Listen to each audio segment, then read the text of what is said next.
Welcome, guys. Thank you so much for coming through. Hit that like button, ladies and gentlemen. Hit that like button. Share, subscribe. Let everybody know that you are here. Hit that like button.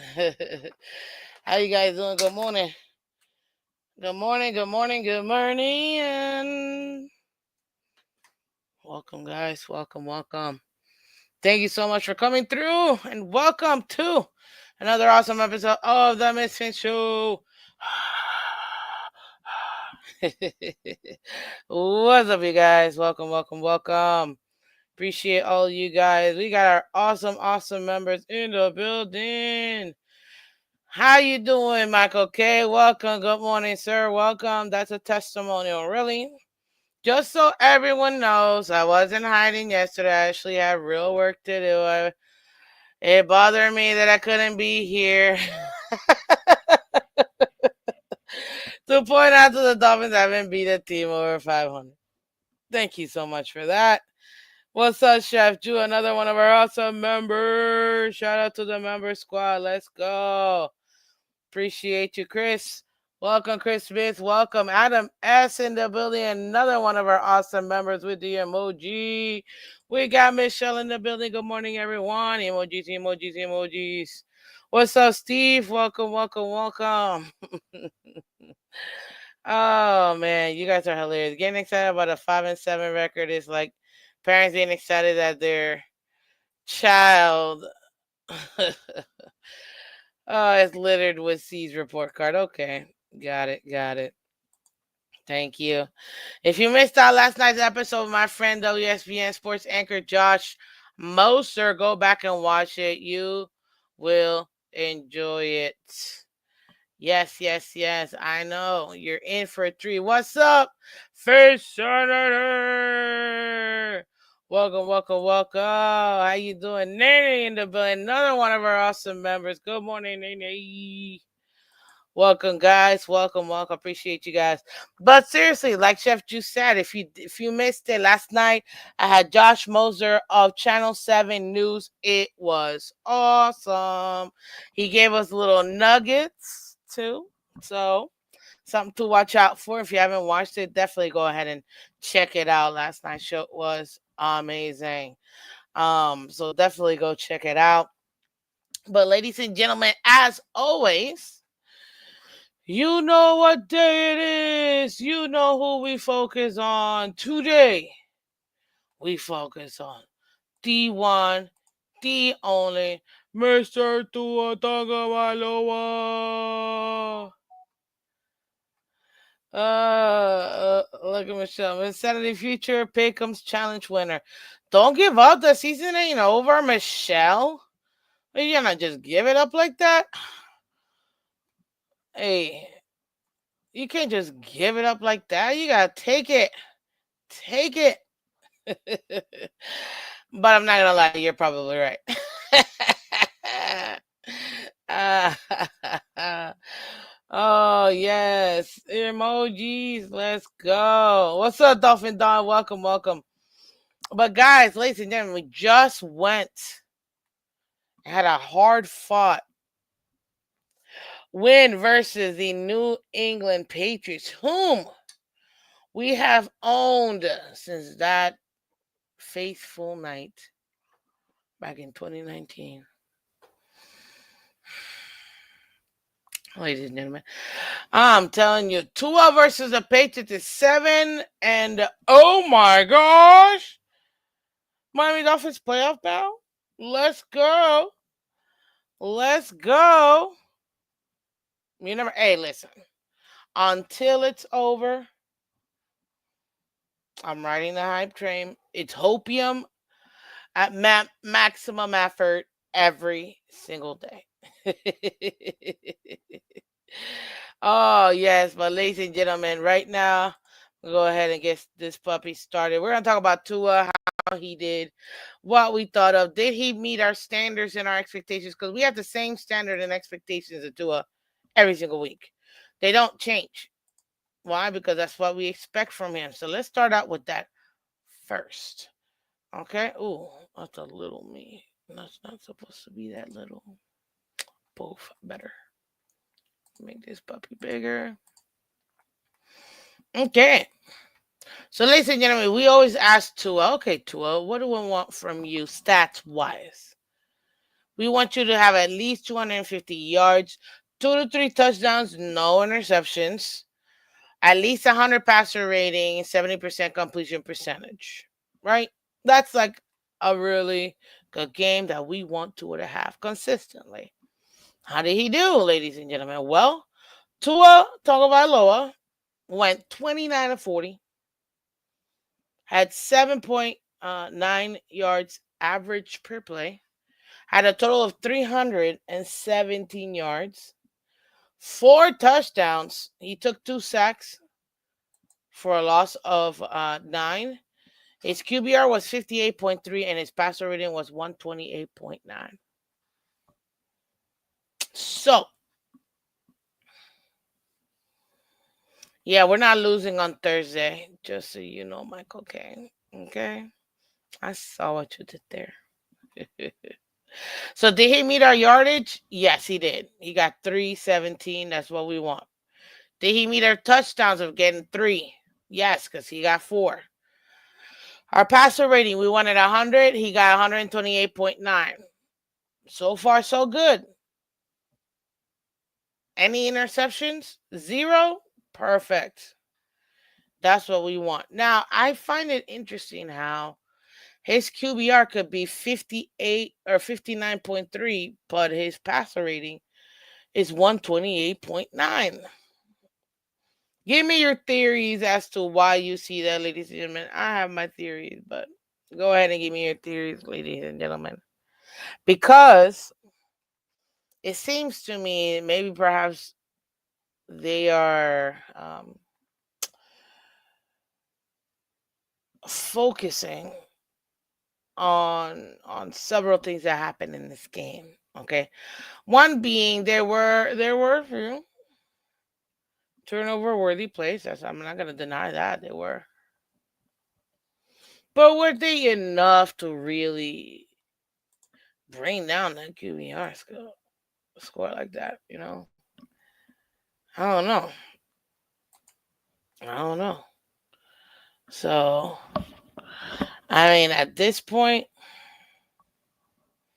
we gotta wait and see. We gotta wait and see. Now,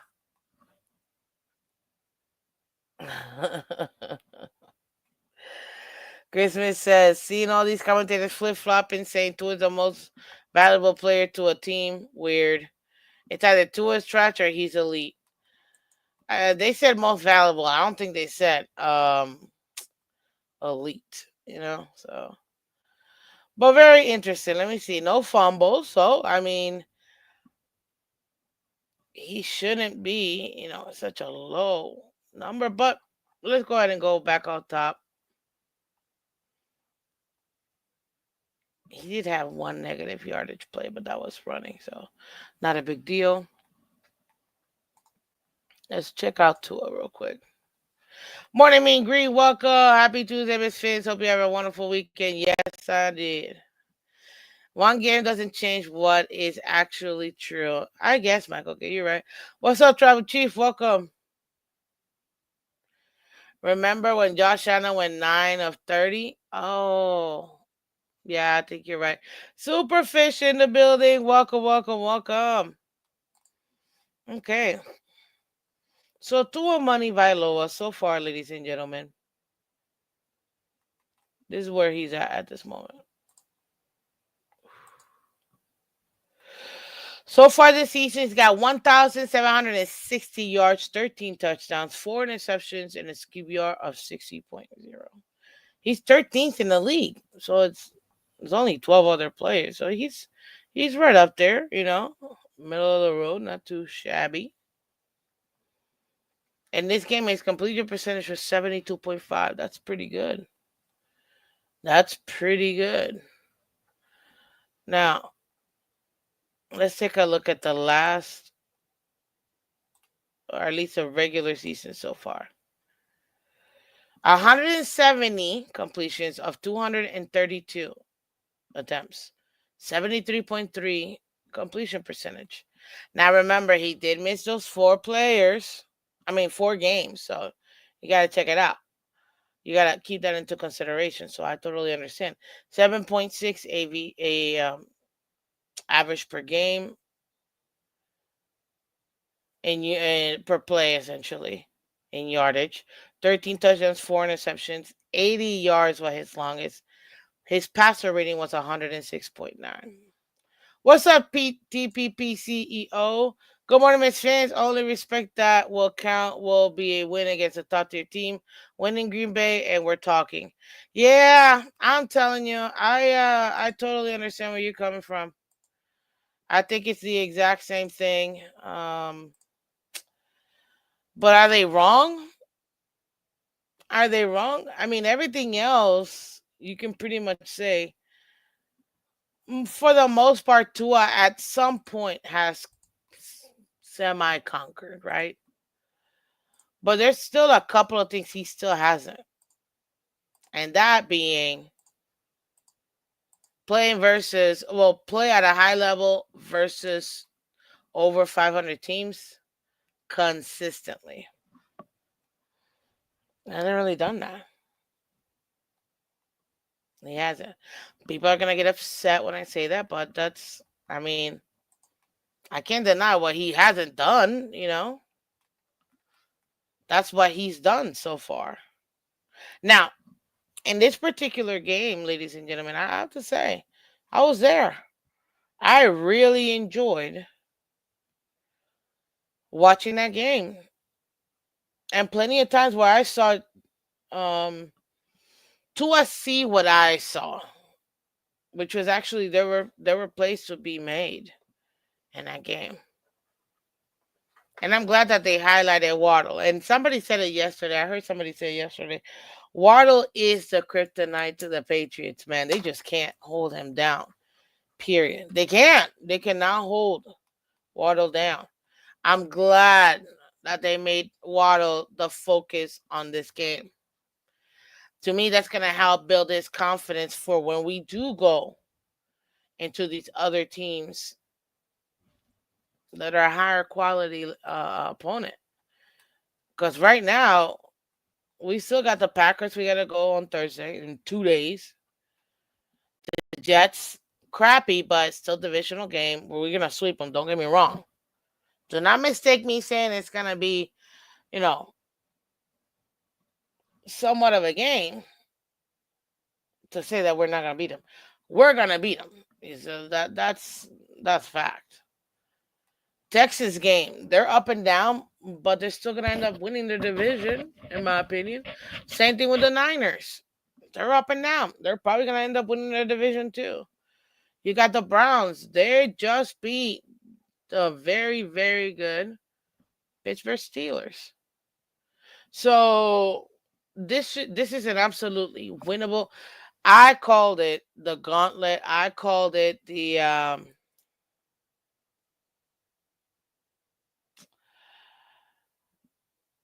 what's the word? Murderers Row. Before the season started. Why? Because I knew. I mean, come on, man. You got Packers away, Texans away, 49ers at home. You got to deal. Even if they're not good, the defense for the Browns are always good. And then you got to deal with a divisional opponent with the Jets twice. You know what I mean? What's up, Ryan? Welcome. Good morning to you, sir.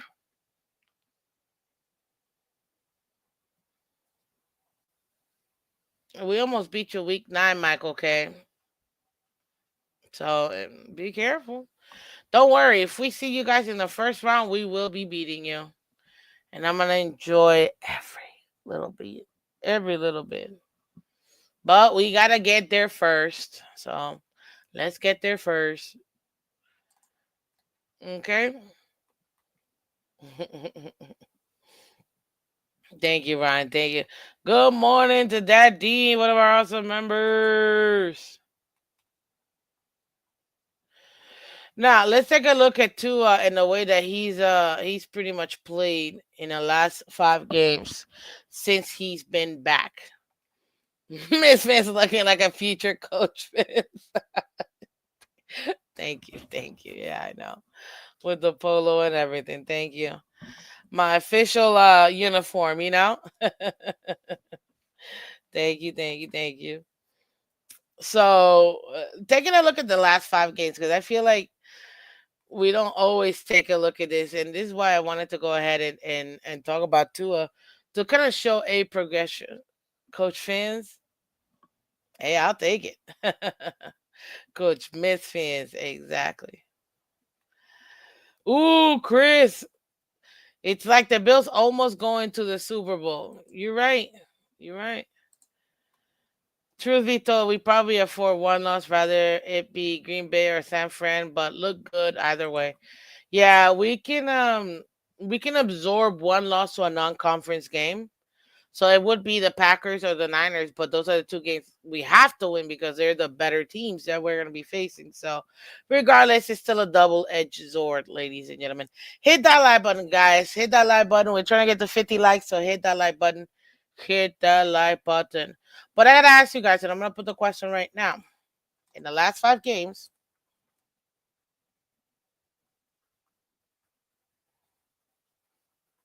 has Tua overachieved?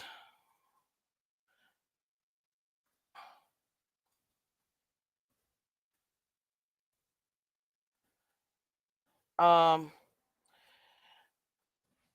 Let me see here. This is a middle one. Did his job versus bad teams, or did he just do enough to win games? There you go. So go ahead and answer that question to dang it. I forgot to put it again. I need you guys to do me a favor. When you vote, also hit the like button, okay? Thank you guys.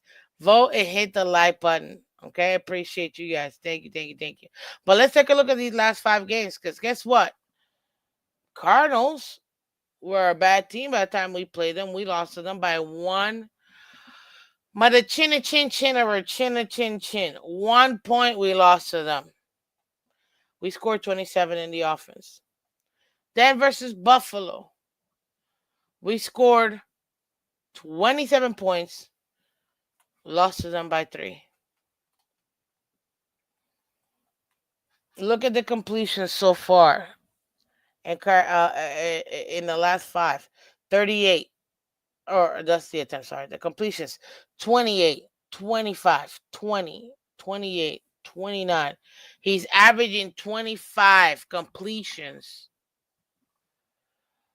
so far in the last 5 games. Out of what? 38, 28, 28, 36, 40. So you're looking at around 28 um attempts. He's 25 out of 30 attempts, you could say. Not too bad. That's why he's look at his completion percentage, ladies and gentlemen. In the last 5 games, Tua's completion percentage is actually pretty good. 73.5, 89.3, 71.4, 77.8, 72.5. Those are good completion percentages, guys. Anything above 70, that's a good game. That's a good, efficient game by the quarterback. People might not like it. They're going to say, but look at who we playing against. It doesn't matter. Because you could also suck playing against the bad teams. Like, hello? Hello? McFly? Hello? You know? Oh, feel better, Daddy. Feel better. Exactly. The only way to change the narrative, beat a winning record in the cold in December. That's really it. You murdered 3 birds with 1 stone in that one. But that's what you're seeing. This is actually really good completion since he's been back. It's the last 5 games he's played. So we scored 27-27. Offense scores 23, 34, 34.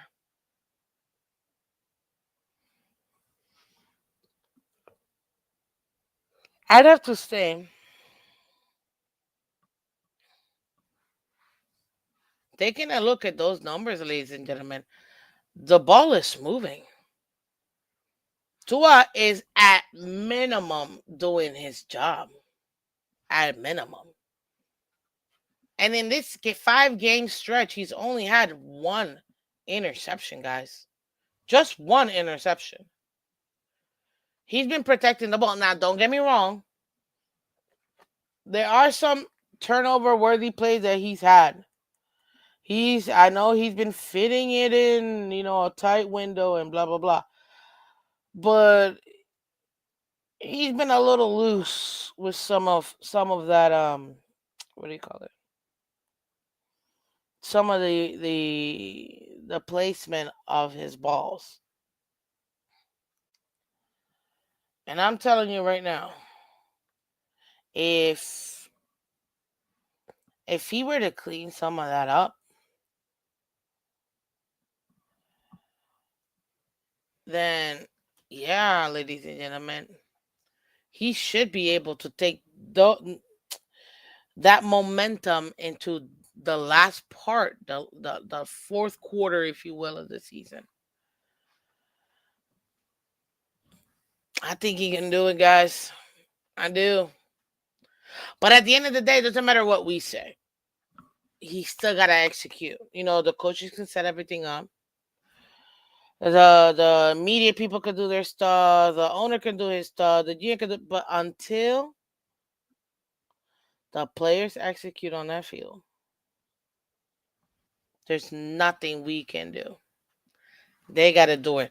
Tua specifically got to do it himself. Now, I will tell you this. Finally, this man. Hey, what's up, Diggs? Welcome. Welcome, welcome. How you doing? What's up? Over there on Twitch. Let's go. That's what I'm talking about. Look at Context, one of our awesome members. Did someone say 0 Super Bowls? Thank you, thank you. Tua is Super Bowl MVP. Yes, I'll take it. Speaking into existence. Hey, listen, I don't care. If we win the Super Bowl, he's Super Bowl MVP. Let's go. Why? Because that means we won the Super Bowl. That Dean, you just hit the daily double. Michael K. But seriously, guys, like you got it's everything is with perspective. Okay, I understand. When we played the Cardinals, they weren't a good team. They were on their way of being a better team. They've had some pretty good wins actually under their belt. So you can't, at the time when we played them, they were not bad. They were bad. Buffalo, when we played them that second time, ladies and gentlemen, we were going blow for blow with the Buffalo Bills. We really were. And last night when I was talking to Josh Moser, him and I, we kind of agreed. It's until the Dolphins do it, until the Dolphins beat the Bills to win the division, there's none we can say. Until they do it, we just have to wait and see. But that doesn't mean that they still can't do it.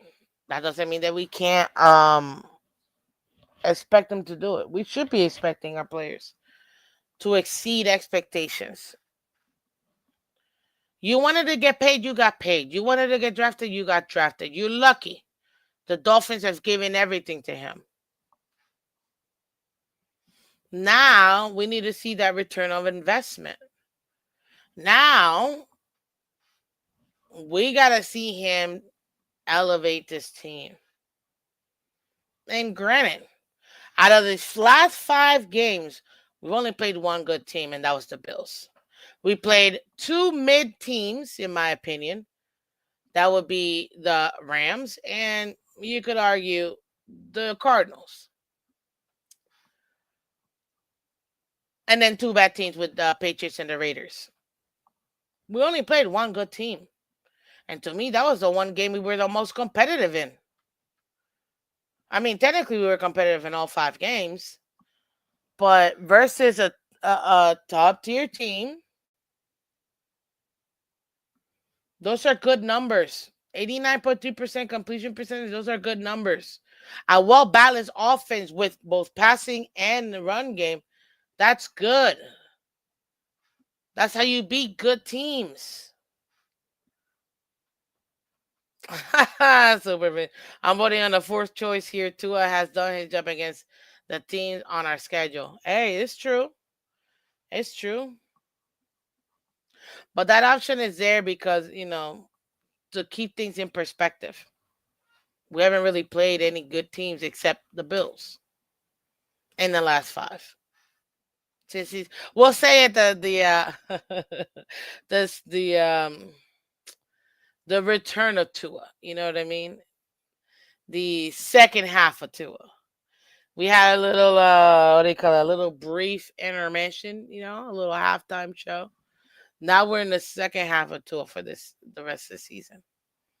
He's been ball swinging left and right. But he's been a lot more. These are the things that I need people to understand. I've seen him be more decisive in his choices that he's made. I've seen him miss wide open players. I've also seen him make adjustments, scramble out of the pocket, and see players that I thought he was gonna miss, and actually get them. Key example. Holy smokes, when Jonnu Smith was butt super wide naked. And this man scrambles out of the pocket. Hold up, I need a ball to illustrate this. Hike. And then he just went to the right, and on his off platform.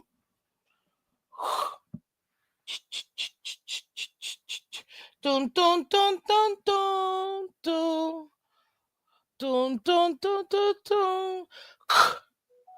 Jonnu Smith for the touchdown. Man, that place went nuts. Me too. It was like, oh, thank you. Thank you for not missing a wide open Jonnu. Thank you. So he's seen the field a little bit better, in my opinion. I don't know. Did he grow an inch or something? Like, did he get taller? Because you know him. I can't see over the old line. If you don't move, if I can't see. I mean, technically, yeah, that's right. If you don't see him, you're not going to throw to him. But, it's his job to be the quarterback and see everybody. But, hey, it is what it is. It's what the man said. It's what the man said. Okay? But let's take a look at that. It looks like he's seen him. They're making an emphasis on the tight end. I have been screaming that for years now. I know everybody knows. My favorite player is still Gesicki, Oh, my God. But can you imagine if he was here with the catching ability that my guy has and to finally deciding to throw into the tight ends? Holy, man. Oh, my gosh. Oh, my gosh. Oh, and so far the comment of the day. And not focusing on 2,000 yards for Tyreek, who knew was going to be so productive for us. This offense was figured out, ladies and gentlemen. You have to throw wrinkles in it. You can't just be... Now, I'm not saying don't utilize your number one weapon. You're supposed to. Every team does it, okay? But come on. At this point, you need to see what you're seeing from Tua, which is him actually utilizing all his weapons. In the last 2 games, 8 players touched the ball in the passing game. Last game, 9 players. That's what we've been missing. We've been stuck on 1 and 2 for so long. And now Tua's actually looking and looking and looking and looking and utilizing the other players he has on that team. Now, granted, some of them have been disappointed. OBJ, where you at, man? You got butterfingers. I don't know what happened with OBJ. He's just not catching them. And I'm telling you right now, ladies and gentlemen, that's the key to beating good teams is having a balanced offense. Period. Taking what the defense gives you and destroying them with it. That's what you have to do. What's up, 72? Welcome. Did I miss something? We're not making the playoffs? Who's saying that? We're absolutely in it. We got like a 15% chance of making the playoffs. And that's just because we haven't beaten the Packers yet. The minute we beat the Packers, that puppy goes up. Do you guys want me to show you where we're at right now? I can pull it up. Let me go on the side real quick and I'll get that for you. I'll get that for you right now. Which I know what people say. You know, Dolphins can't do this, can't do that. True. Not everything, but true. Yeah, there's a lot we can't do. There's also a lot we can do. Maybe it's under NFL. Let me go under the NFL.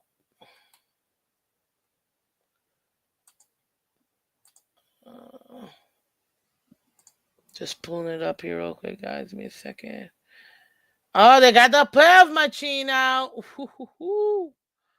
Let's go. Odds. I think that's it. So let me pull that one up.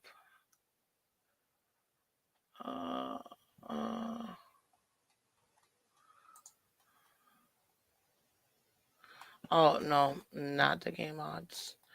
I'm looking for playoff. Let's see here. No, they gave me the playoff machine. No, I mean, that's good, but not for today's show. They have one where I can go ahead and I think this is it. I think I found it. Hold on. Yep, power index. There you go. Let's see here.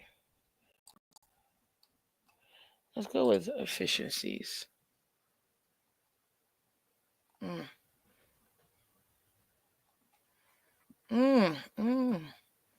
Who flipping knew? Who flipping knew? Sorry, I forgot I was live for a second there. Okay, let's go. I can't find the one that I'm looking for. I gotta go somewhere else to go find it. But essentially, it gives you the percentages for playoffs. But it'll change by the time Thursday happens, guys. We're gonna our playoff chances are gonna absolutely go up. What's up, Joe Rich in the building? We have Tua, same guy that chokes in big games. Yes, he's had 72. I'm not gonna deny that.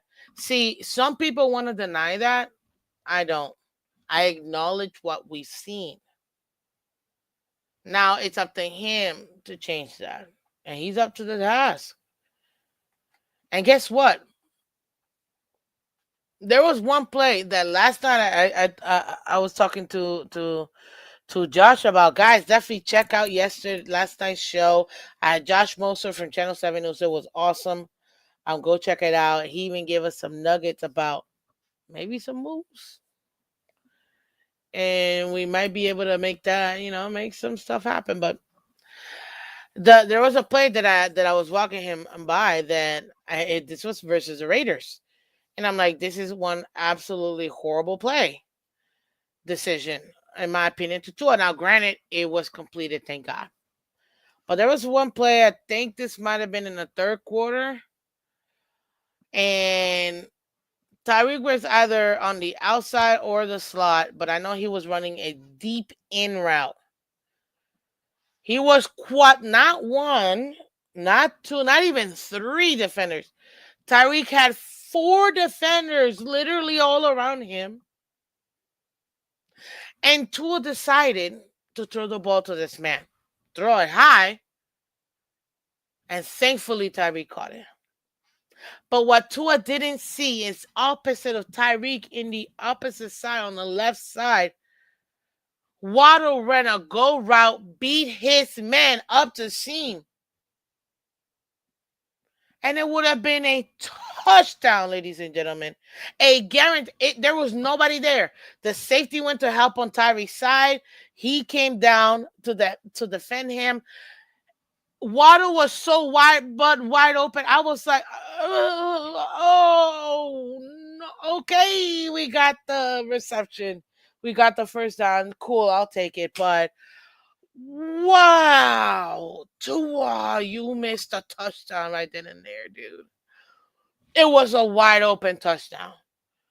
It was so nasty how Waddle beat his guy. And I think that's another reason why they made such a huge emphasis on Waddle this game, because Waddle has been beating a lot of his defenders, guys. We're not going to just pretend like Waddle is trash. He's not. Has he been inconsistent this year? Yeah, you could say that, I guess. But Waddle has been the number one receiver, or 1B, in this team. Now we need him to carry that into these tougher games when it gets colder, when decisions got to be made even quicker. You know what I mean? And this is on Tua, but he's got to see the whole field. Now, can I say he's gotten better at it? I think he's gotten better at it. Yeah. And one thing that lets me know that he's gotten better is, again, if you go to, do I still have it up? Yes, I do. Here. This is the rushing. We're not going to talk about that. In the receiving game, guys, this past game, Waddle, 8 receptions. He got 9 targets. Jonnu, 11 targets. Tyreek, 6 targets. Achane, 4 targets. Smythe, 1. Julian Hill, 2. Malik Washington, 2. OBJ, 3. He went over 3, but whatever. Even Jalen Wright got a target. Guys, you have 1, 2, 3, 4, 5, 6, 7 guys with receptions in this game. That's how you beat other teams. Not with the one-trick pony. You got to spread the wealth. Keep the defenses on their toes. Because if the defense doesn't know who you're going to hit, now they got to really be on a swivel. Like, okay. Who's gonna come for me last night? Like, who's gonna come for me? What side are they gonna attack? Okay, do I need to cheat a little bit and come up, or can I go ahead and hang back and wait till the play develops? Ooh, can I anticipate? Let me take a look at Tua's eyes, and that a lot of people say Tua manipulates the defense with his eyes. Every quarterback does. That's part of being a quarterback, which is good. I expect Tua to do the same. But guess what? If you're always throwing to just 2 people, it's kind of simple to see, okay, well, there's 2 options. But now when you're hitting, and this is what I'm building to it, guys, he's finally hitting his tight ends. You're seeing Julian Hill being thrown in here and there, getting a couple of looks. You see Smythe, finally. Smythe, who had gotten receptions early in the year, he's just, I don't know, he's just been dropping them. So you haven't really seen him that much. But now he's getting a little bit back. Okay, cool. I'm okay with that. Look at Jonnu Smith. Amazing. That man can block. He runs great routes. He can run through players when he catches. He gives you some yak. I love it. I love it. I love it. I love it. I love it. Turn the clock back.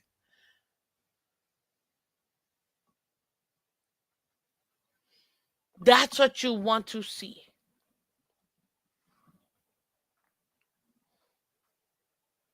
You want him to see those other players. Tight ends are always mismatches, especially when they're in a slot position versus the linebackers. Because most of the time they're lined up against nickel corners who tend to be on the shorter end. You're not gonna see a 6'6" nickel corner. Most of the time, those are the 5'10", 5'11", 6-foot guys. Heck, 5'9", but they're speedy little. They're speedy, but they're tiny. Now you got your 6'6" tight end who can run around, who could power through and kill him in the middle. Yo, that's exactly the type of target you need to target, Tua. And now you're seeing him do it. What does this do? It allows for the defenses not to cheat and to give us the opportunity to keep them on their toes. Because you know we got Tyreek and Waddle on the other side. Now you got to worry about my tight end, whether it's Smythe, whether it's Julian, whether it's John New. Now let me go ahead and throw in that extra wrinkle with OBJ, even though he doesn't really catch. Oh, sorry. Ooh. He's not catching balls. But guess what? I also got a running back that can catch the ball really well too. In Achan. Lining him up in the back. On the hip. Like, using those little options, and shout out to our head coach. He's setting up these different looks, or technically same looks but different outcome plays. Hey, Julian Superfish. Julian made a couple plays. I said a couple. You know what I mean? Wrinkles, guys.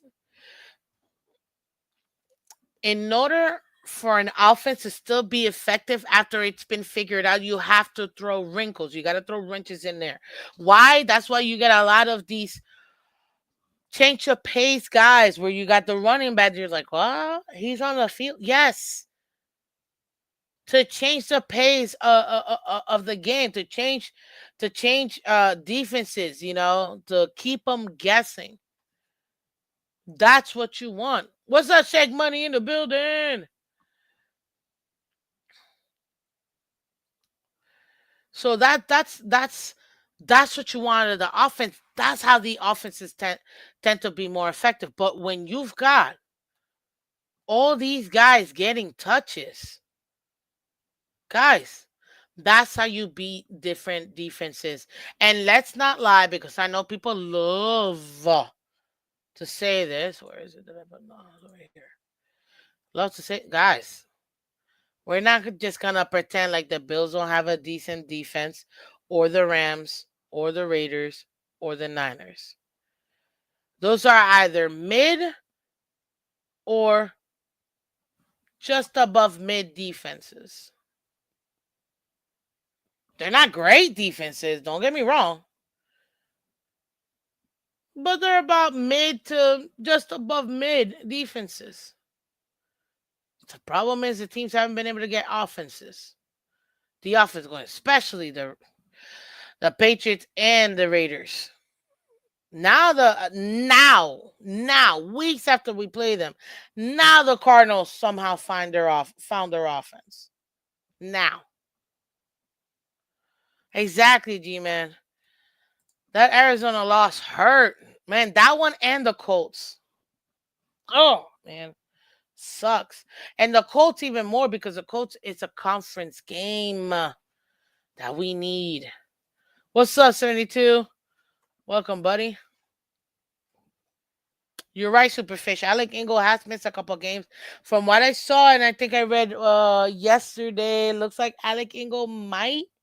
He won't be available for this game Thursday, I don't think, but maybe by next week he should be back. I know Kendall Fuller. And now, guys, when I do my game, okay, you caught me. Unless my house is completely surrounded by children, family, and I mean my whole family, Thursday morning, hopefully I can do it before they all wake up. We should be good. I'll do my game preview on Thursday morning, guys. And I'm going to talk about that. But seriously, every year, that Dean, the Titans ruin our season. Every year. It's not even the last. It's like literally every single year. Them and the Colts. We just can't seem to win versus those two teams. It's ridiculous. But anyhow. But that's where we're at, ladies and gentlemen. That's where we're at right now. We have to be able to get those wins, so that way we can continue to pile this up. Now, guys, continue to answer that question for me. And continue to go ahead and hit that like button, guys. We need 20 more likes. We're trying to get to 50 likes, guys.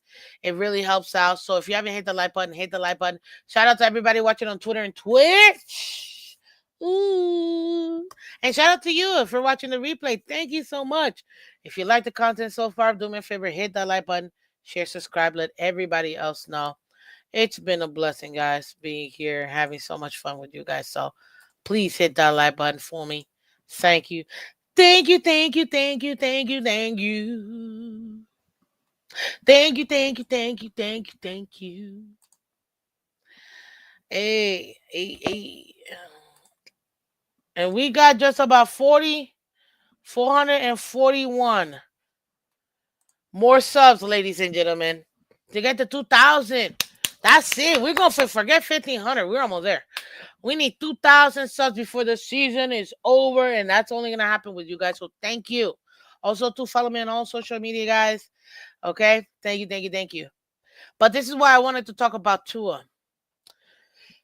Because he's the quarterback. He's got all the attention. He's got all the girls. Well, girl, because I think he has a daughter too, but you know what I mean. They get all the girls, they get all the money. They get all the attention, all the praise, the fandom, the merch, everything. They also get all the criticism. They do. And all the blame. They are the face of that offense and the face of that overall team. Now, guys, one thing with a Tua that I feel like sometimes we get a little lost in is his small progressions. Now, one thing that he still needs to continue to do, and I say it all the time, like, bro, when you get out of the pocket, if nobody's available, throw the ball to the sideline and away. You have to throw the ball away. Don't take a 20-yard sack. Throw the ball away and get it back to the line of scrimmage. That's one thing he's got to get better at.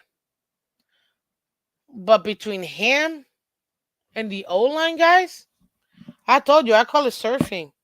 They have been riding that wave, ladies and gentlemen. They've been riding that wave. And it's been awesome. And you see that. I saw somebody put in earlier, I like seeing Liam Eichenberg turning into Richie Incognito. Man, if Liam Eichenberg really does turn into Richie Incognito, oh, God, that would be amazing. I heard somebody else say that Chop Robinson is reminding them of Cam Ward. I mean, Cameron. Wow, I can't believe it. Wake. Cameron Wake. I'm like, slow down, okay? I'm not about to put Cameron Wake on this man yet. He's got a lot more to prove to me. Thank you, Finsanity. Yeah, my brain. Cam Wake. He's actually my brother's favorite player, Cam Wake. We met him. I got a picture with him. We in the old training facility. He even signed my brother's like flag and everything. So yeah, it's awesome, dude. This man is huge, guys. He's like tall as heck. He's like clearly over a foot over me. And I'm 5'7". Like, he's a big man. Anywho, they're all pretty much bigger than me. But they're football players, so what do you expect? Now, with Tua, it's the little stuff. What am I seeing from him? Passing through, spreading the ball around. That's one of them. The second one, he's having a little bigger field of vision. He is. He's still gotta continue to progress on that because there's been some meat on the table, ladies and gentlemen. There's still been some meat on the table where you're like, if you would have caught this, boom, that's a touchdown. But one thing that he does is get the ball out quickly, which helps out with him and the O-line. One thing though, if he can somehow before throwing it and making that last second decision, power look one more time, just like another quick scan. Oh man, I feel like that's it. If he can get that last little that little just a lot, and then that's gonna help him even more. And I'm telling you right now, if Tua continues to build upon this, go up to Green Bay, cold weather and all.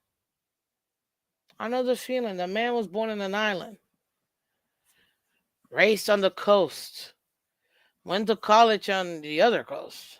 Well, landlocked, but you know what I mean. And now he's in a peninsula. I know the feeling, man. Like when you're surrounded by water your whole life, you're like, we don't really do cold like that. We don't, you know. But if he comes up there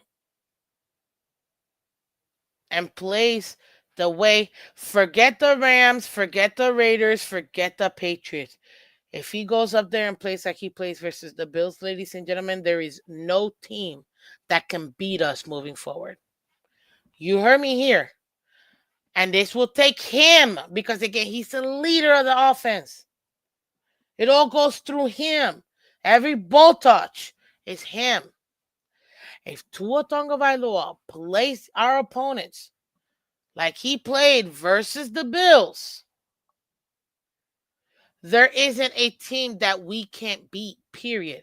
And this schedule, Mickey Mouse. Mickey Mouse. Mickey Mouse. Packers, good defense. Young stud of an offensive offense. Mickey Mouse. They're also going through some ups and downs. Mickey Mouse.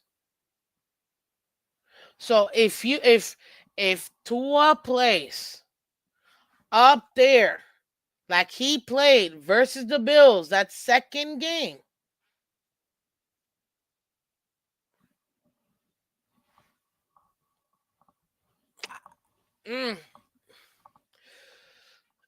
defenses are going to have a tough time beating us, is what I have to say. They're going to have a tough time beating us. They really are. If he, and this is the frustrating part about Tua, we've seen him play really good games. He's flashed so many times, but just they're so sporadic. You know, it's not like stacking them up. Like it's not consistent. That's one of the biggest knock on him is he's an inconsistent quarterback. He'll give you mid-level play, you know, and hit you with the one like holy smokes, and then back to like mid-level.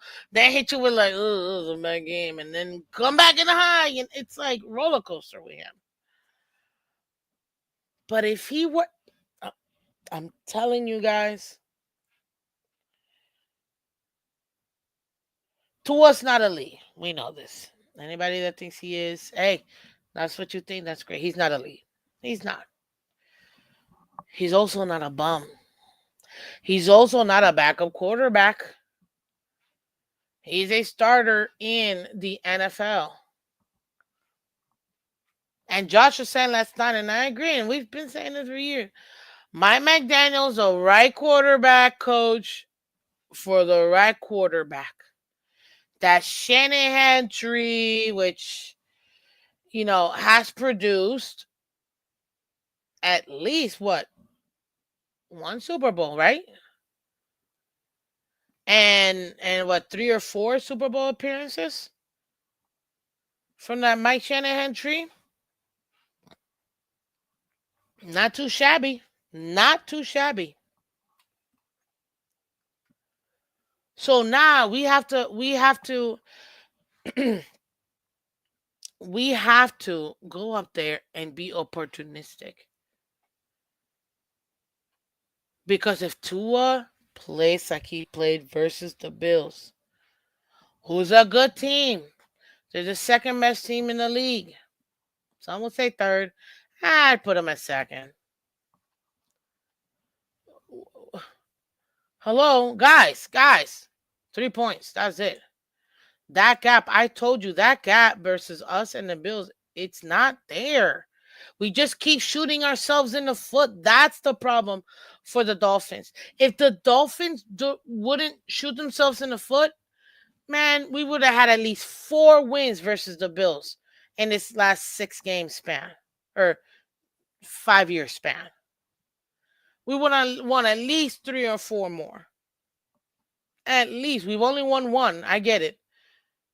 But how many of those games have we beat ourselves? And it hasn't even been the Bills doing their job.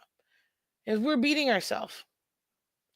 Right now, the Dolphins, right now, as we stand, this is a mid-team.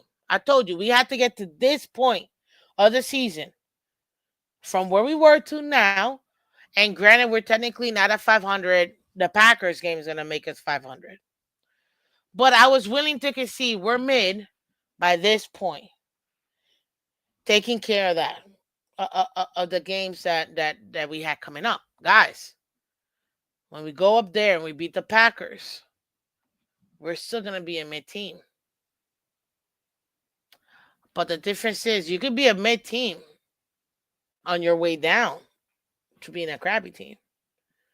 The Dolphins are not. How many people said the same thing about the Bills last year? And they were 6-6 at one point. Now, granted, I'm not delusional. Could we win the division this year? It could happen. They could have an epic meltdown any given Sunday. The likelihood of that happening, nah, it's not there. Come on, man. That's not. I gave them the division 4 weeks ago. It is what it is. But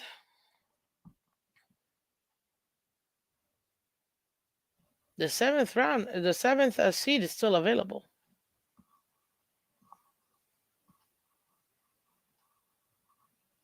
The 7th round is still available. Our defense threw that game away. I wouldn't say all that context, but I can see what you mean. We needed better defensive play. We also needed more points from the offense, but, I know you guys are never going to say that, so it is what it is.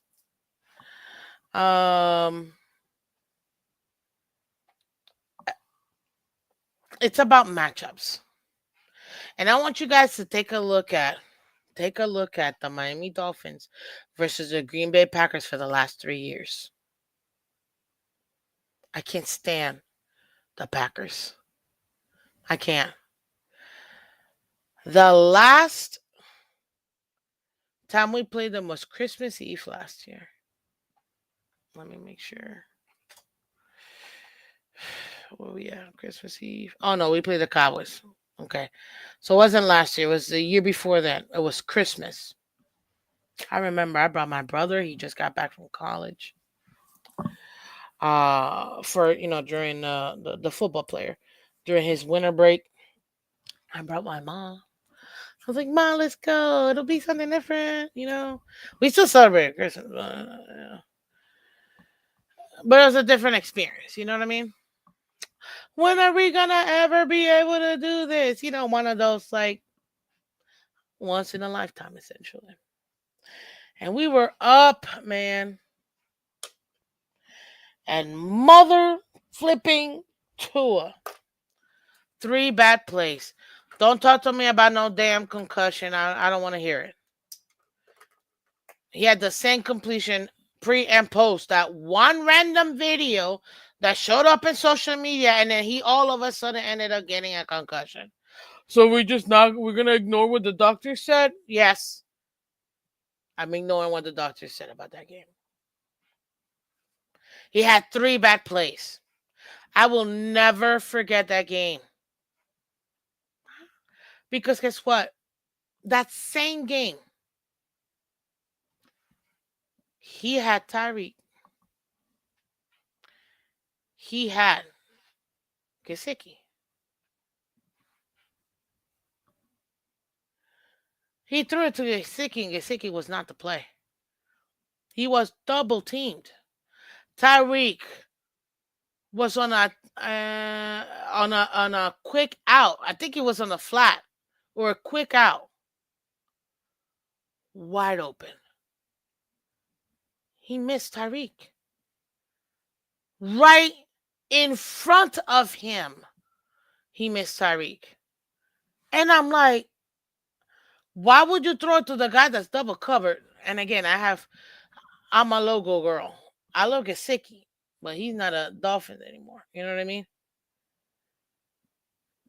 Why would you throw it to a guy that's double teamed when you have your receiver right in front of you? Heck, he was in front of him. He was in front. Pissed me off because he was in front of Gesicki. Wide open. And Tua threw it to Gesicki. I was like, what are you doing? What was that? Tyreek was wide open underneath. It just blew my mind. I'm never gonna forget that. That play right there. Oh, that play just pissed me off. That would have been a first down. Would have extended the drive. We would have ended up winning that game, in my opinion.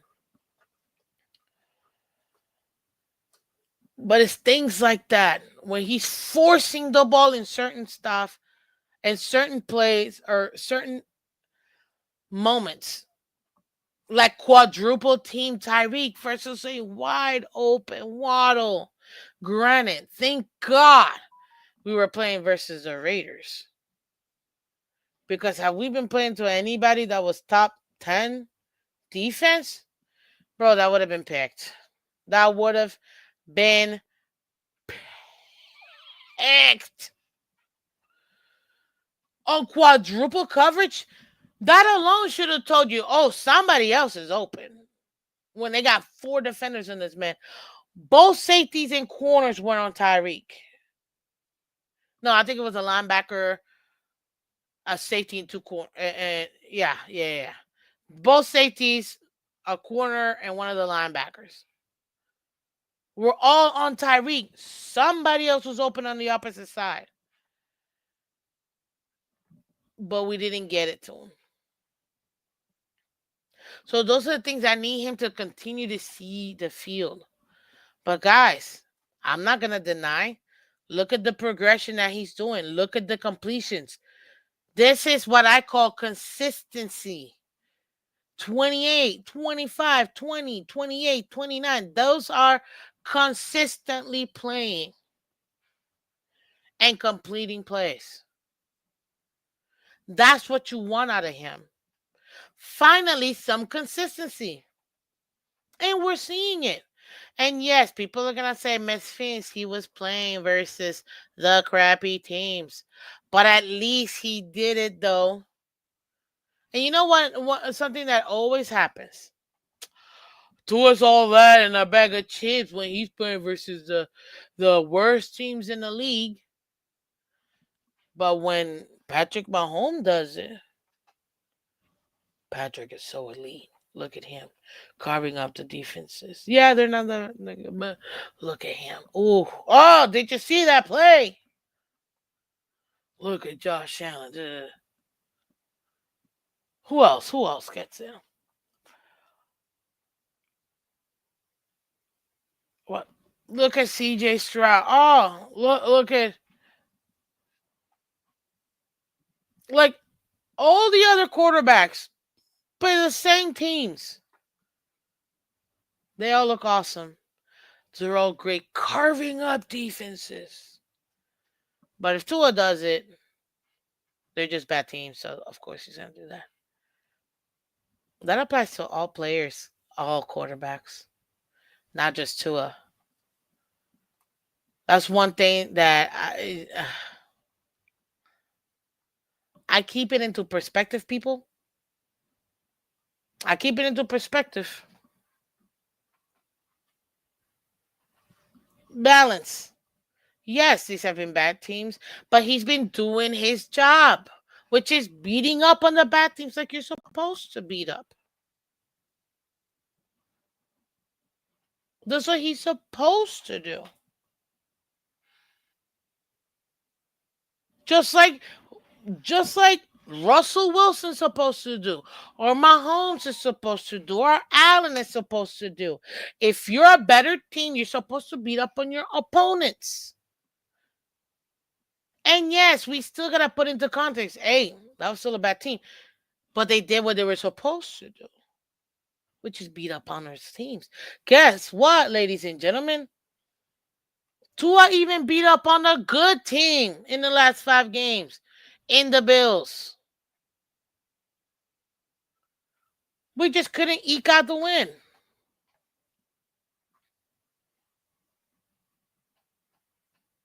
We just couldn't eke out the win. Sometimes it happens. We lived through that with Marino. But that doesn't mean that it's not a win. And we're going to continue to stack these. What I wanted to show you guys today, more than anything else, is the fact that you're seeing Tua being consistently making completions. This offense, although it's still West Coast, quarterback friendly, Mike McDaniel has adapted to putting in some wrinkles because he knows his offense has been figured out. But more than that, Tua is actually executing those plays by utilizing the rest of his team and not just 2 players in Tyreek and Mostert, or Tyreek and Waddle, or Tyreek and HN. No, you're seeing HN, you're seeing Wright, you're seeing Johnny, you're seeing Waddle, you're seeing Tyreek. OBJ's getting it, Smiles is getting it.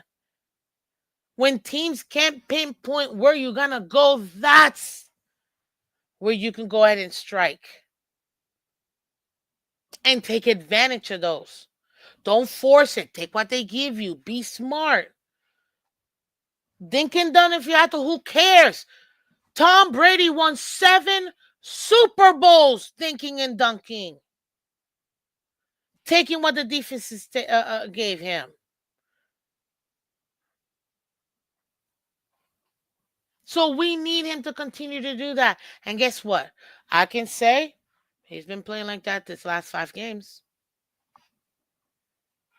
And if he plays like he played again, the only good team we've played in the last 5 games has been the Bills. He plays the way he played versus the Bills, versus the Packers. We're sleeping the Jets, but even versus the Jets, because the divisional rivals are always going to be tough. Versus the Packers, versus the Jets, versus the Texans away. Versus the 49ers. Yeah, Lagerhoff, they used to call it the slow death. Trust me. I remember having to watch those games with my dad. And him telling me those exact words. Yeah, Tom Brady, he beats you with that slow death. Okay, Daddy, whatever. You see what I'm about to deal with, right? We do that with the 49ers. Guys, these teams are ripe for the picking. Packers, Texans, Niners, they've been inconsistent. We already know Jets are the Jets. I mean, there's no other way to. They're literally a verb, a noun, an adjective. Like they are who they are. You know, they might not even get to 7 games, which that's what I said that they were gonna do. Which to me, that is. Oh, if the Jets don't even get 7 games, bro.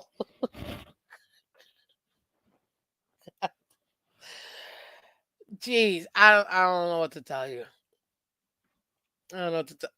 But anyways, they got their own games to deal with. We're talking about our games. And we're talking about our quarterback.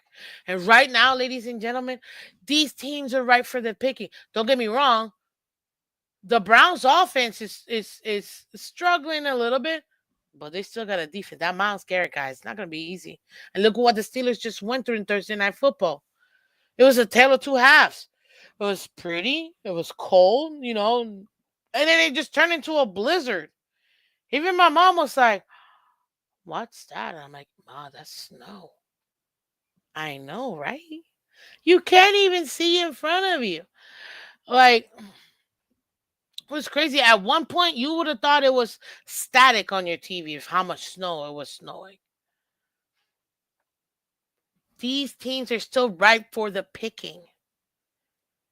This may not be the glamorous team or the perfect team or anything. This is probably we're the great value version of the Kansas City Chiefs. What? What, Miss Phins? You heard me. We are the great value version of the Kansas City Chiefs. Kansas City is not playing that good, but they're finding ways to win. We're not that good. We found ways to lose, but now we're finding ways to win. We've turned that page. If we continue down this route, guys, with Tua playing the way he's playing, specifically versus those defenses I mentioned with the Bills, versus the Patriots who are always annoyingly playing hard against us. You know what I mean? The Patriots, I meant. Guys, this team, nobody's gonna want to see us in the playoffs. We rattled these six games. We're what? 5-6 right now? We'll be 11-6. We would be 11-6. Guys,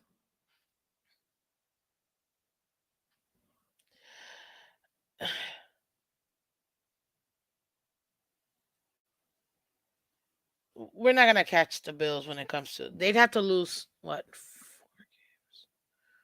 4 games to get to 11-6, but because they beat us twice, they hold the tiebreaker. They'd have to lose 5 games out of the last 6. That ain't gonna happen. The only way that would happen is Josh Allen having a catastrophic injury and being out for the season, and that's not gonna happen. We know this. The man is built whatever the Transformers, Decepticon. That's what I should call him. The Transformers Decepticon metal. You know, it's a Terminator. There you go. Leave it like that, with the little liquidy metals thingy. Right. It's the only way Bills lose 5 games out of the last 6. Other than that, they're gonna win at least 2 of their next 6. So even if they were to drop 4, not enough, because they hold the tiebreaker. They win the division. But who cares? As long as we win. And you know who helped us last night? I don't think I changed it. Okay, 7-4. Look at this. Look at this. We're gonna see this live, guys. I haven't refreshed it yet. 8-4. Oh, maybe it did refresh. Dang it. No. It hasn't refreshed yet. No, it did. It didn't. I don't know. Let's take a look at it. Baltimore 8-4. Chargers 7-4. Let me refresh it real quick and see what ends up here. Guys, hit that like button for me, guys. Please hit that like button. If you're on Twitter and Twitch, come over here on YouTube so we can go ahead and do it. Okay, so it did refresh. Guys, where are the Miami Dolphins? Can somebody put in the chat, put it in the comment section, where are the Miami Dolphins right now, ladies and gentlemen? Where we at?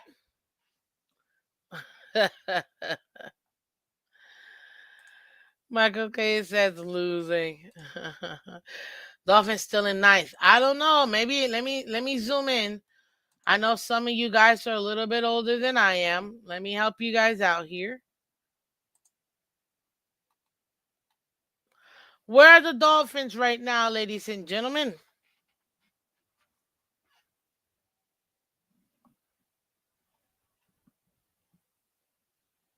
Somebody put in the comments. I mean, it's literally right there.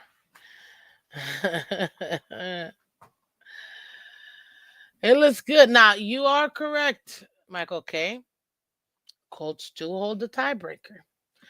But the tiebreaker means absolutely nothing if we have a better record. And when we beat the Packers and they lose to the Lions, which they will, okay? guess what?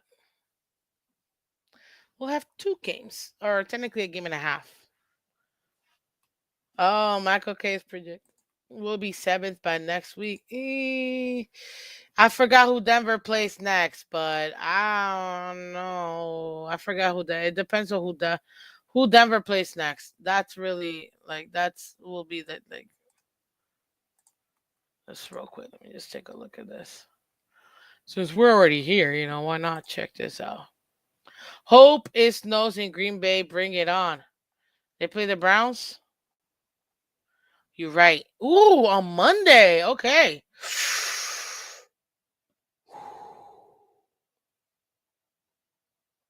That's gonna be a good game. Bo Nix, he's playing good. He's playing good. And the Browns, they know they're gonna get a top 10 pick, so they're really out here just to spoil teams. And if they can spoil a team in the division, what? You don't think they're gonna take that? Well, not the division, but you know, in the same conference, they know they're out here to break up and be spoilers. Broncos play the Browns. Thank you, Michael K. Thank you, Daddy. Appreciate y'all. You played one less game. Colts didn't have their bye yet. Yeah, I know. Yeah. They have their bye next week. But guys, right now, as it stands, the Miami Dolphins are 8th. Okay, we're gonna stay 8th after this week because again, Colts are losing to the Lions, putting them at 5-8, which in my opinion will officially eliminate them, right? And the Dolphins will be 6-6, firmly in that 8th spot. Now, right now, Miami, Colts, and Bengals are in the hunt. Miami, because again, we already had our bye, we're in the best position to kind of have an extra game on top of them. That's why this game is an absolute must. We've been playing, guys, we've been playing the playoffs since week 9. Heck, week 8, you could even say. Since week 8, we've been playing the playoffs. Now we got a win. We go up to the Packers and get this dub. Ooh. We're putting ourselves in a great position right now. And let's say Denver loses to the Browns and they go to 7-6. They'll still be at the 7th seed, don't get me wrong.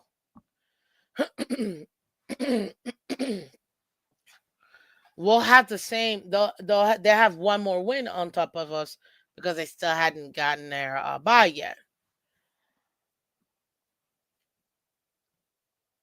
But then the week after we win, they go on their bye. We'll be tied.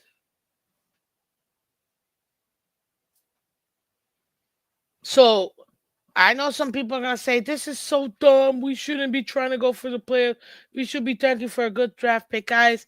We're running this puppy back. The team wants it. There's nothing we can do about that. But now we just go upward and onward, or onward and upward, however it goes. We do this. We've committed to it. It is what it is. At this point, all we have to do is just make sure that we stack the wins one game at a time. Don't look into the future. Next week does not matter if we don't win this week. Period. Now, can we absorb a loss? Sure. But in my opinion, with the way the Broncos, the Chargers are playing, I don't think we can afford not one more loss. And if we go 9 straight into the playoffs, no team is going to want to see us. No team. Because that means, right?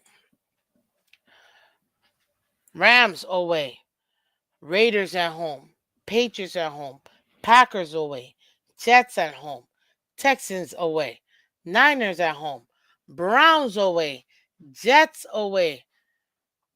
Those last 2 weeks are in cold areas. More than likely gonna end up being really cold games because we're at the end of January, end of December, early January.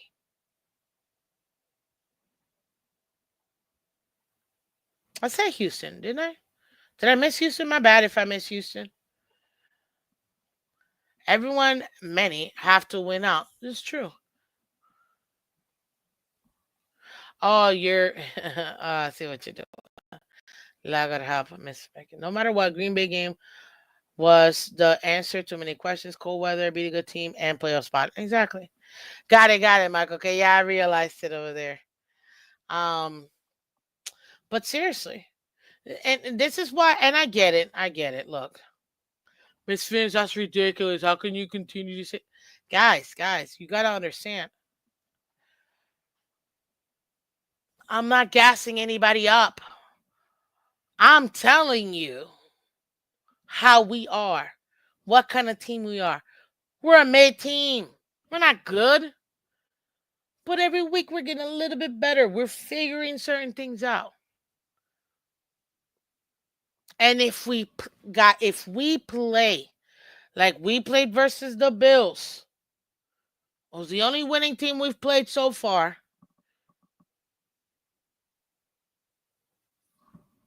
There's no team that can beat us. Guys, we need 20 more likes, guys. Hit that like button. We're trying to get to 50 likes. Help us out here. Hit that like button. What's up, J Miami? Welcome. It'll be lit Thursday. Hopefully, they keep their word and win, right? Seriously. Joris in the building. Let's go. One of our awesome members. This is our hardest game the rest of the season, in my opinion. No, I wouldn't say that. I don't think it's the hardest game. It's one of the hardest games. I don't know if it's ultimately the hardest game. But for sure, it's one of the top 3 hardest games, for sure. But take a look at this now. If the Dolphins go on a run, if we get the wins, we can get to the playoffs. Take a look at us now. Oh my gosh. But seriously, that's why I keep it as honest as I can, guys. I give you perspective. Keep the perspective. Karaoke Tuesday, exactly. Give you perspective here. I'm just nice about it when I say it. I'm usually not yelling at people unless the team really pisses me off. Man, my mother made fun of me the other day. She said, I was watching your show a few weeks ago, and you were just yelling, and you were very upset. And I was laughing, and I was like, really, Ma? Of course I was upset. Did you see how we played? Like, even my own mom makes fun of me. I love you, Mom. Love you too, Daddy. Uh but seriously, the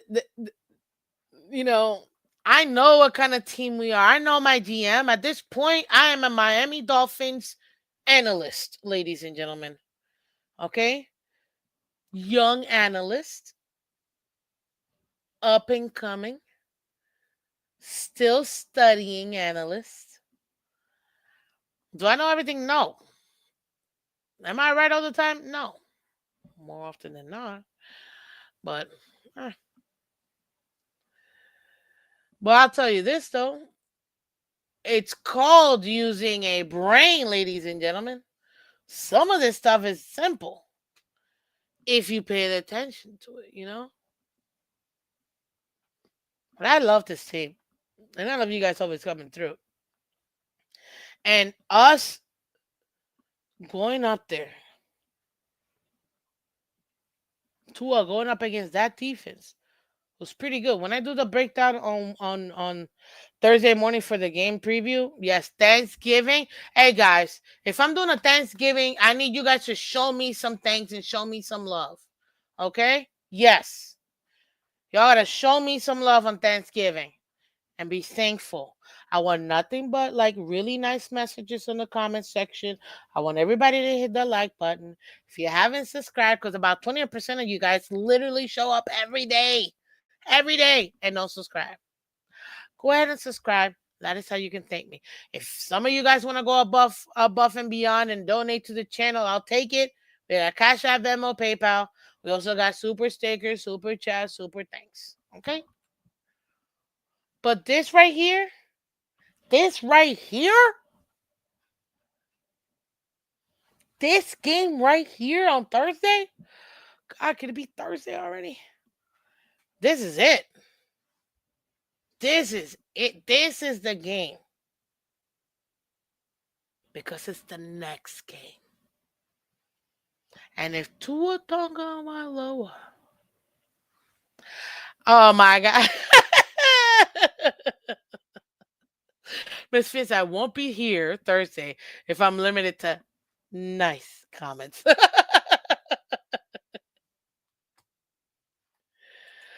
Oh, you're hilarious. Fine, Michael K. You can be you, but at least throw me a couple good ones, you know? Jeez, and it shouldn't be that. Be kind, sir. Jeez. At least you gotta hit me with a couple kind ones, you know? And then you can be your own fan again, you know? What's up, G in the building? It's my swag. Amen. We got, oh, I don't know what that means, but yeah. That dude. Just come on Friday, Michael. Okay. No, he can come here every day. He does every day. So, but what was I gonna say? But yeah, guys, this is the next game that we have, and if Tua learns from his mistakes, I can't believe what I said 2 years ago. It really is coming out here. It's almost annoying that I said it and that I saw this when I gave myself up 2 off seasons ago, and I said, "That's it, guys. I'm not gonna fight this no more." The team is clearly putting their chips behind Tua. Okay, fine, whatever. They really are trying to give this man as much time to develop. We are treating Tua like an old school quarterback, giving him 4, 5, 6 years to develop. And at this point, hopefully Tua can prove a lot of people wrong. And he can go ahead. I just read your Michael. Okay. And he can actually elevate himself. Nobody can do it except him. He's got limitations like every other person does. But he's going to have to be the one to step up his game. But guys, if he plays like he played versus the Bills this year in that in week 9, this is I'll tell you this. I tell you this right now, and if I'm not mistaken, who plays? Who's playing? Who's playing Thanksgiving? I know I had. Where the fuck is the goddamn schedule? What? What? Let's see here, real quick. What? Yeah, that's fine. But no, what is this? I need next week.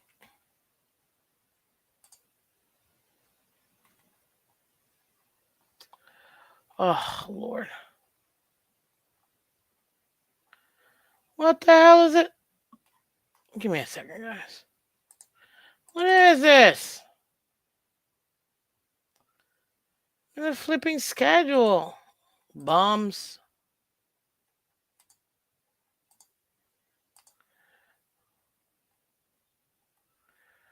Oh.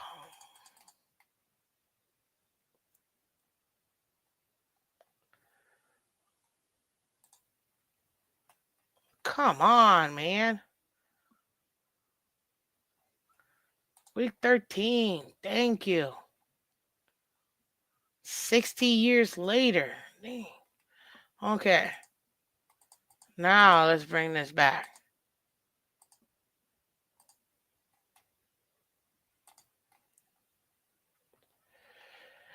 This is Thanksgiving, guys. This is going to be on Thursday right here.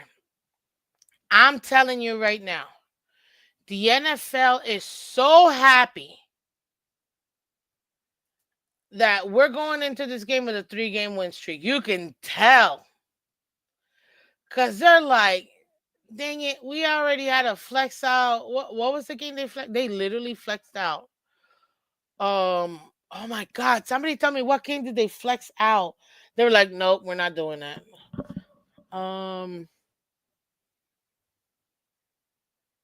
Dang it, there was a game I know that they flexed out from a Thursday. Oh, the Thursday night game. I think for 2 weeks or whatever. They took out, I think it was the Giants and some other crappy team, and they put them on a 1 o'clock on that Sunday, and then put a different team for the Thursday night game. That was the first time ever that the NFL flexed the game out on a Thursday. Thank God they did, because nobody wanted to see that game. Nobody. And right now, ladies and gentlemen, the NFL is very happy because they know, okay, fine, you got the young rookie and Caleb Williams, that sells, versus the Detroit Lions. They always do. They always play on Thanksgiving, right? Then they know they got this dud. What is it? Tommy DeVito versus, what's his name? Cooper Rush. Like, oh my God. This is when everybody's eating. That's a 4 o'clock game when you're taking naps. You got your first meal here, then you got your nap time.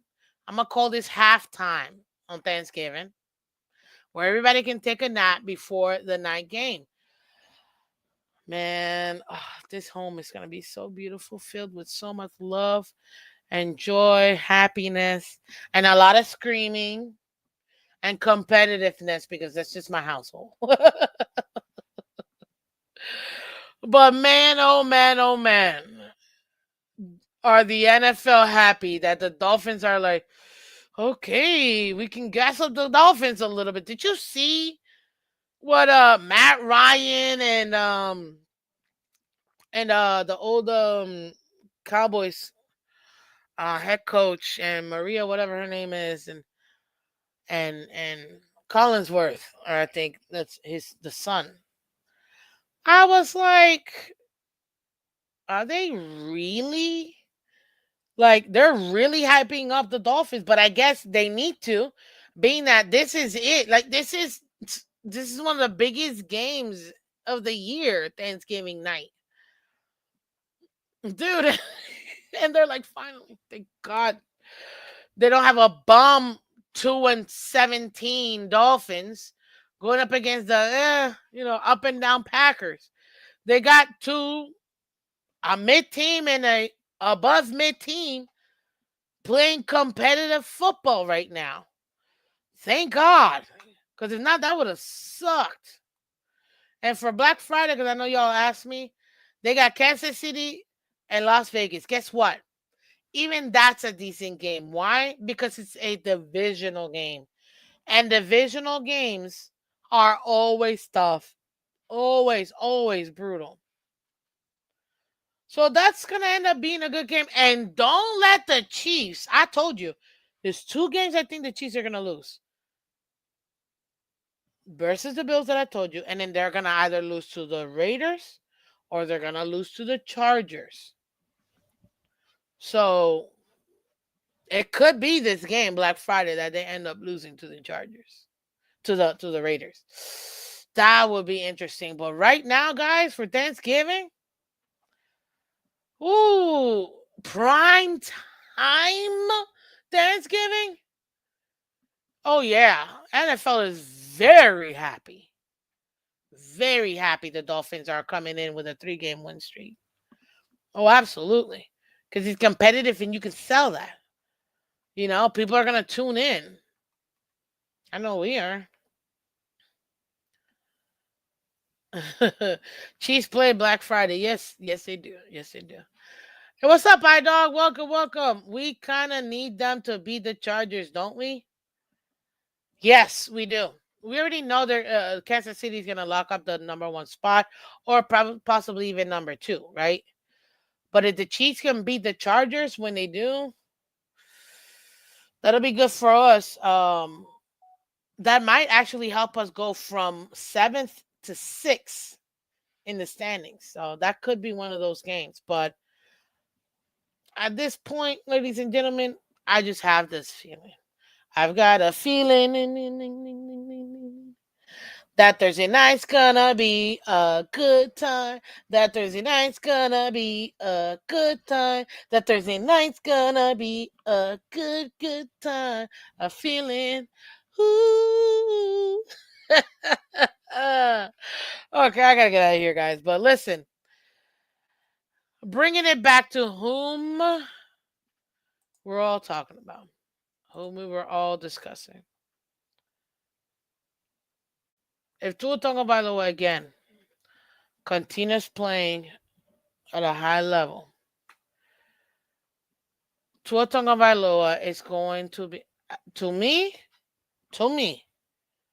he's the AFC Player of the Week. He comes out here having a really good, efficient game versus the Packers away on Thanksgiving. It couldn't even be worse for us.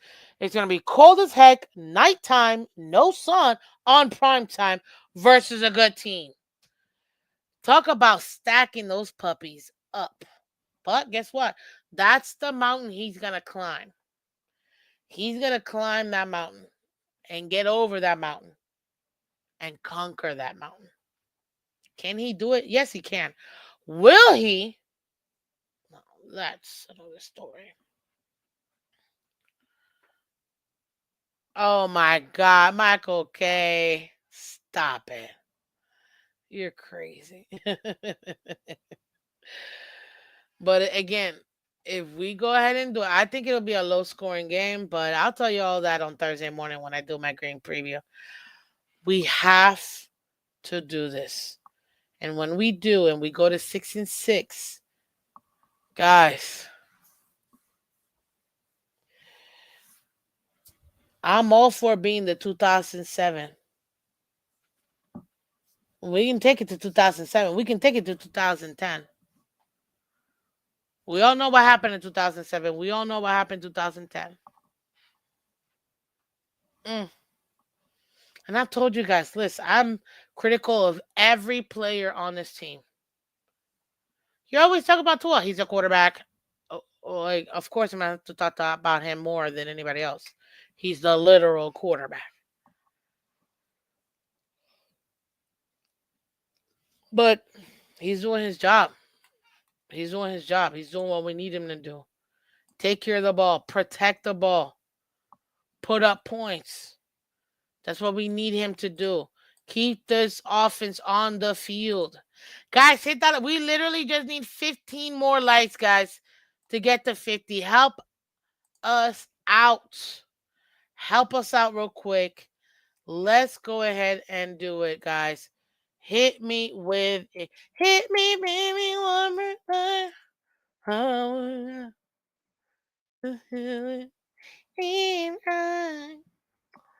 And I asked you guys this earlier, and I'm going to finish with this.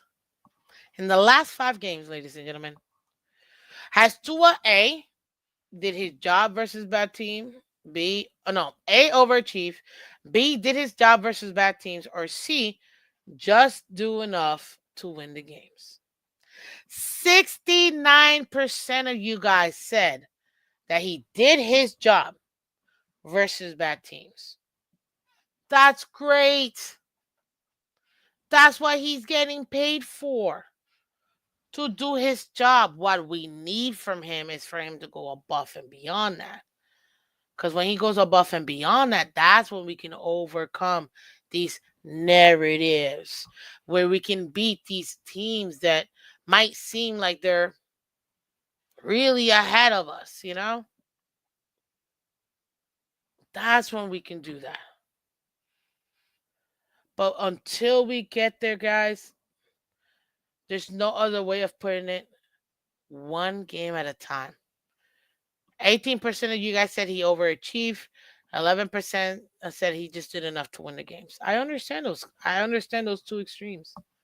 Me personally, I think that he did his job versus the bad teams like he was supposed to. And it was fun watching it.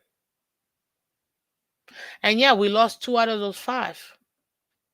But you know what? You can learn from losses. You can learn from wins. Can you apply those lessons to the next game? And I think whatever they're doing in breaking down the film better for them and notifying, and the reason why I say that now it's probably kicking even more from him is because if you listen to Tua's press conferences after the games, whether it's a loss or a win in the last 5 weeks, take a look at the certain things that he's saying. He's like, yeah, I remember in this play, the defense was doing this. Guys, we used to not hear that from Tua. Breaking down the defense in specific plays that he knows he messed up. A guy he knows he missed. That's what you want to see it. Is he taking way longer to develop? Yes, and it's so frustrating. Some guys get it quicker than others. But you know what? Whatever. If this means this man's gonna do it, if he somehow miraculous become a Super Saiyan version of himself and we can keep him for the next 10 years and win Super Bowls with him, then thank God. Thank you, Lord. I just want to win Super Bowls. That's it. I just want to win Super Bowls. But we have to, obviously, take into consideration the fact that at the end of the day, we could be fans, we could love this. But he's got to do it. And if he does what he's supposed to do, ladies and gentlemen, if he plays like he played, and I'm going to stick to it, and you're going to hear it all week. If he plays like he played versus specifically the Bills, because they're the only good team we've played so far. Top 10 team, top 5 teams at this point. You know what I mean? He plays like that. And the defense, see, I haven't even mentioned the defense the whole day today. The defense is still figuring it out, guys. They still got how many guys out because of injuries? The defense is clicking. They're doing better than what most of the time they've done. If the Dolphins are able to go ahead and do that, this is going to be one awesome Thursday night game.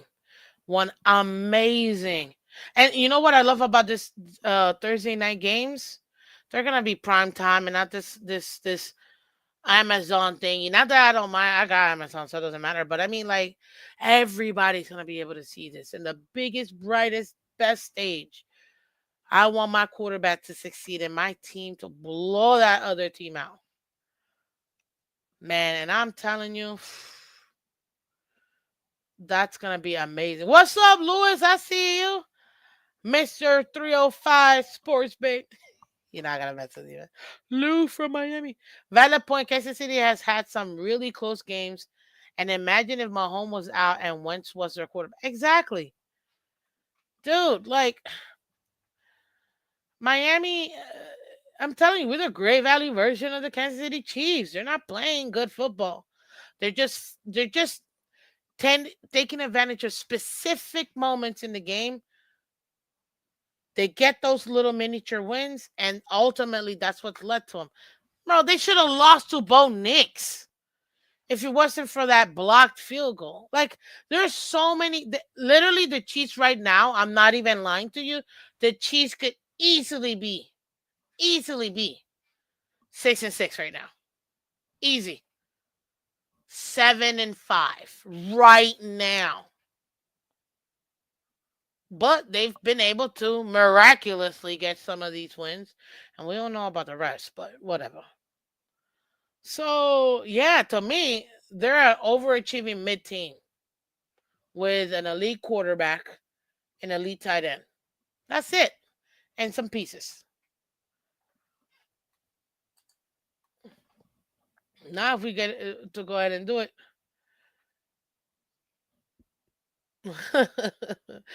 Michael K, you can hit the like button. Hit the like button, okay? If it hurts you that much to be a member, I understand. It's not for everybody. But for those of you that want to continue to support the channel, I appreciate each and every single one of you guys. I'm telling you, we're on the rise. Nobody's going to want to see a team that's hot like this. Not like this. So hit that like button, guys. Share, subscribe. Let everybody else know about the Miss Phins show, guys. And also, too, if you didn't catch it, go ahead and catch. Okay?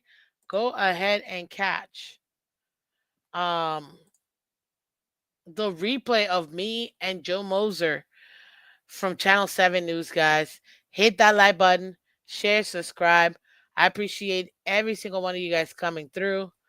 This has been so much fun, man. I just love it. I just truly love doing this. Thank you guys for being here. Another awesome Tuesday.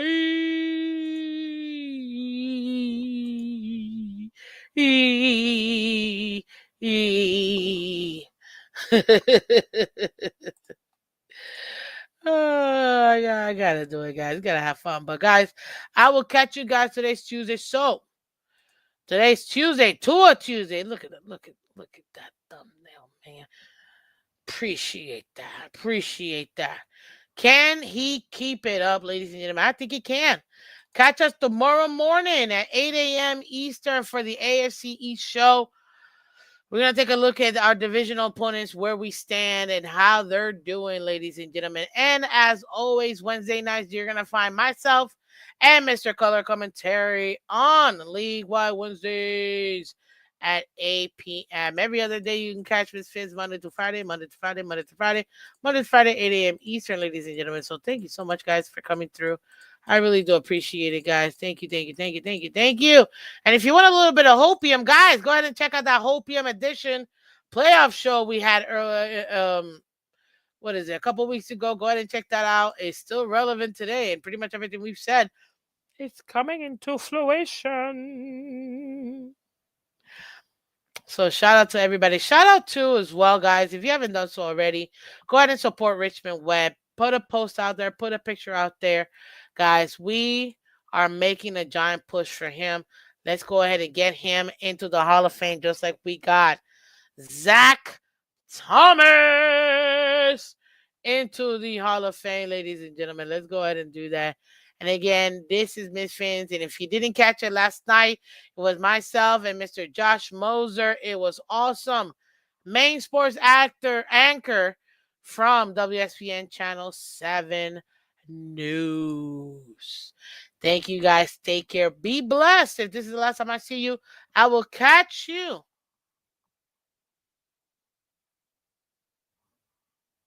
on Thanksgiving. Well, tomorrow. Obviously, I just talk about tomorrow, Wednesday, and then Thursday morning, and then Friday morning. Maybe I might take off Friday. I'm not gonna. I'm gonna be tired and sleepy. But no, for that Victory Friday, what? Whoo, it's gonna be amazing. But guys, thank you so much for coming to. Take care. I will see you later. Is that Public Access Channel in South Florida? It's Channel 7, one of the biggest channels down here, dude. Yeah. One of the biggest channels down here, for sure. So, anyways, guys, appreciate you. Love you. I'll see you tomorrow morning. Take care and bye-bye.